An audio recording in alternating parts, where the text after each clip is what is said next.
জামাতে আমির ডক্টর শফিকুর রহমানের টুইটারে একটি পোস্টকে কেন্দ্র করে সারা বাংলাদেশে তোলপাড় শুরু হয়ে গিয়েছে। আসলে পোস্টটি কি? সেখানে বলা হয়েছে নারীদেরকে নিয়ে, বিশেষ করে কর্মজীবী নারীদেরকে নিয়ে তিনি একটি বাজে মন্তব্য করেছেন। ডক্টর শফিকুর রহমান নির্বাচনকে কেন্দ্র করে যে সমস্ত কথা বলছেন, বক্তৃতা দিচ্ছেন, তা কিন্তু অত্যন্ত রুচিশীল এবং নান্দনিক। আর নারীদের নিয়ে যখন তিনি কথা বলছেন, তিনি প্রতিটি কথার সময় প্রতিটি সেকেন্ড কিন্তু হিসেব করে কথা বলছেন।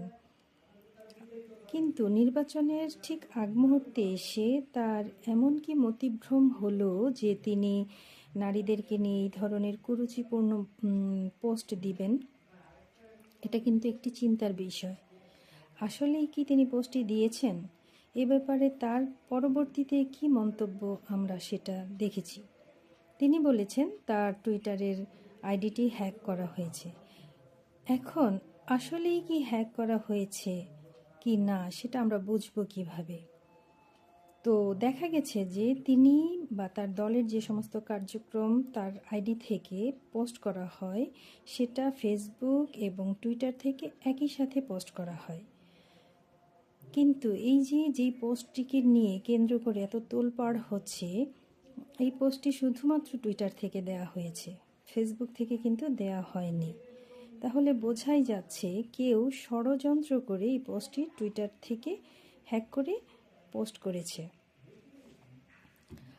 এখন আমরা যেটা বুঝতে পারি যে এটা যদি প্রমাণিত হয় যে আসলেই হ্যাক করা হয়েছে, তাহলে কিন্তু সম্পূর্ণ যারা এই রিউমার ছড়াচ্ছে তাদের উপরে কিন্তু গিয়ে এই দায়ভার পড়বে।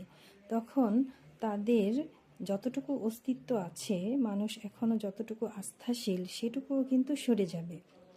আর আমার মনে হয় না নির্বাচনের আগ মুহূর্তে এসে ডক্টর শফিকুর রহমান এই ধরনের একটা কথা বলবেন, কারণ তারা প্রত্যেকটি কথাই কিন্তু অত্যন্ত হিসেব করে বলেন।